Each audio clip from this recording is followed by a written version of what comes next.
Yo, I know I don't usually upload these kind of videos, but usually my videos are more of like Elden Ring boss stuff, and I never made a video essay slash rant before, so this is a little bit out of my comfort zone.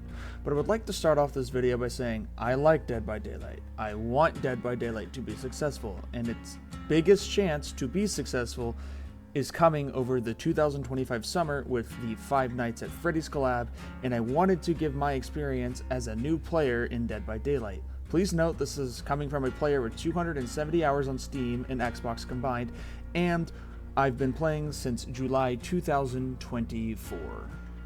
But to explain why I started playing Dead by Daylight in the first place, before I pick the game apart, is to say that I got into Dead by Daylight simply because of this guy. Yep, the one and only Albert Wesker, along with Leon Kennedy, Jill Valentine, Rebecca Chambers, and Ada Wong, and the big man himself, Nemesis. I am a huge Resident Evil fan, and the fact that you can play as Wesker and Nemesis in the same game is almost a dream come true.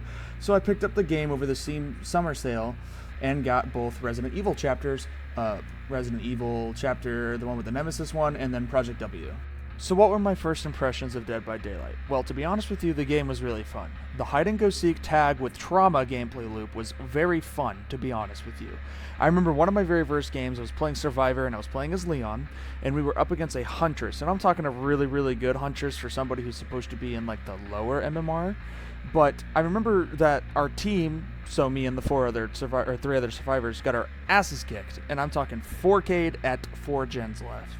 But it was still fun nevertheless because, you know, having somebody throwing fucking axes at you was low-key fun, and the ability to duck and weave said axes made the match very intense. How was Dead by Daylight for a new player? Well, after 270 hours, I would say not much. The tutorial for this game is freaking horrible. It literally only tells you how to play the game, like in terms of doing a gen, finding hatch if you're the last one, opening the door, and it teaches you one killer trapper, and it doesn't even really teach you how to do them. It just says, oh, this is trapper. You either run into the trap and get hurt, or you disarm the trap. Doesn't say anything else, doesn't mention like killer add-ons or anything. As well as there are 38 killers in this game, and the only way to know what the heck each killer does in game is to read their novel of power explanation, which is usually pretty vague, or pure trial and error. And the only real way to learn tips and tricks in this game is to just go to YouTube, and Dead by Daylight's explanation on how to play the game is poor at best. My next gripe about this game is the in-game monetization, and then I'm not talking about like the skins. I think the skins are fine and they look fine, but I'm talking about how the game is pretty pay to win, and I don't think that the dog shit Shrine of Secrets doesn't bail behavior out of this. And the reason why I say that is because the Shrine of Secrets literally has perks that have never shown up in the Shrine of Secrets at all. So the traditional way of obtaining these perks is to unlock the killer or survivor they are associated with. So unique killers and survivors, basically original IPs from behavior, can be obtained free to play through in-game currency called iridescent shards, while other licensed individuals, like all the Resident Evil characters, can only be bought. You can either buy them in their chapter bundles or buy them individually using the in-game premium currency.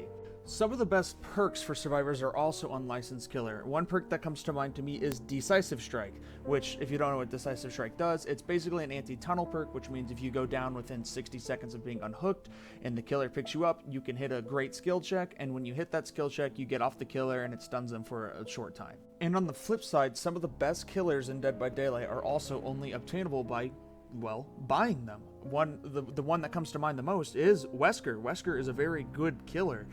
And some people will say that the objectively best killer, the Nurse, is obtainably free to play, so therefore it doesn't matter if Wesker's OP. But I disagree because I think the Nurse is a lot harder to play. Nurse is OP when you, the player, are good on him. I feel like a bad player on Wesker can get a lot more done than a really good player on Wesker, or at least like the skill ceiling is a lot lower on Wesker. Keep in mind that Dead by Daylight is not a free-to-play game. This game costs $20 on Steam. Now let's talk about the dreaded tunneling and slugging. Tunneling is the lesser of the two evils in my opinion, because you do technically get 3 chances to get away and You know, sometimes you just don't get away and you lose. I'm not trying to say it's a good thing. There are counters to it using like anti-tunnel perks, and then with slugging, you know, I think it's the more evil of the two, because it's literally putting all 4 people on the floor and they can't do anything when they're on the floor dying. And if you're like the first person to go down, you literally cannot do anything in the game besides hold M1 to make your heal progress go faster, and then it maxes out to where you have to have a teammate pick you up. And then once your heal progress maxes out, you just like crawl and hope the killer never finds you. And on top of that, the only real way you can defend against these two playstyles is using their perks. But as we discussed above in the like tutorial section, you would not know this as a new player. You would not know what perks to use. It would be a guessing game, right? So you would have to go to outside sources to find what perks to use. Next up is this game's balancing, and this game's balancing is shit, to say it best. And to be fair, the fact that Trapper and Wesker both exist in the same game in the way they do is insane. Trapper literally like had to get buffed to where when you put traps down, he gained speed so he doesn't fucking fall behind because he's so bad. And then killers like Wesker can just like zip around the map immediately, and on top of that apply a debuff to the survivors that when it's max stacks, slows them until they remove it. Some other balancing stuff would be like perks. They're like Pain Res on Killer is almost required because it's slowdown. Actually, any gen slowdown perk is required because they just are so much stronger than literally anything else in the game.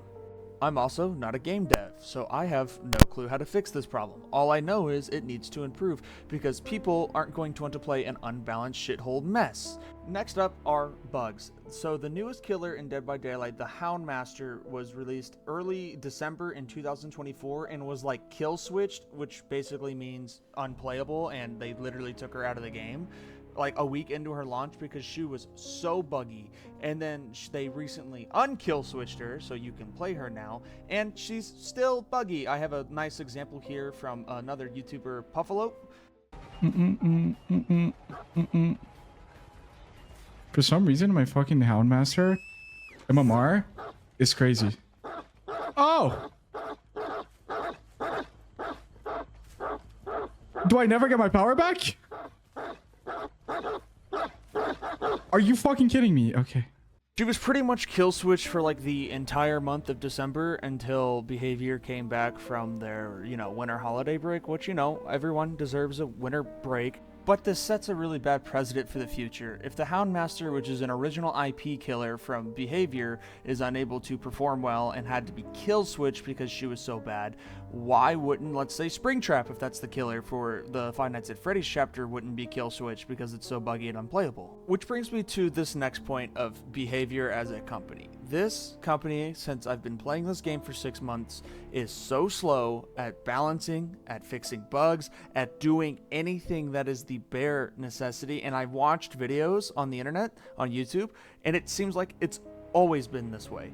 It's been a frustration ever since this game's come out. But yeah, I know I haven't really talked much about like killer gameplay for a new killer, and that is because I don't really play killer. I think my split between killer and survivor is 80-20, where 80% of my playtime is in survivor and 20% is in killer.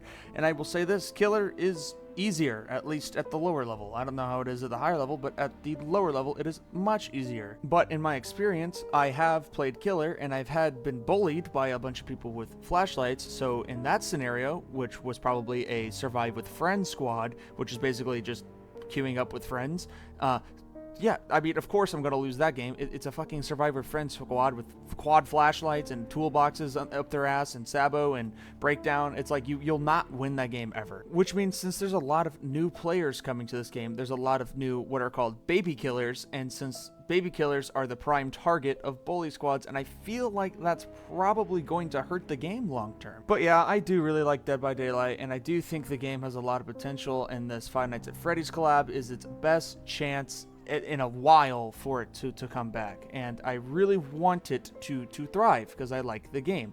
But unfortunately, I think the game in its current state for a new player is like a 2 out of 10. It's like fun when you are first playing the game, but then you realize when you actually have to start learning the game, you're lost. You are just lost. There's no help in this game, nothing. If the players and the YouTube community did not exist, I would have quit this game because, well, how do I know what perks to use? How do I know what killers are good? How do I know how to efficiently do gens? How do I know how to loop? How do I know how to do this? How do I know how to do that? It is very, very, very problematic, and I think that in itself, a lack of how to play the game in the game is the biggest flaw. But yeah, as I said in my intro, that this was a like experimental video. I've never made something like this before. Maybe my rants are more schizophrenic than they are actual problems with the game. Yeah, and I hope you guys, you know, kind of like this video. I would love feedback in the comments, please. And to end off this video where it started, I want this game to thrive. I do not want it to die. I want it to thrive. It is fun. Take care.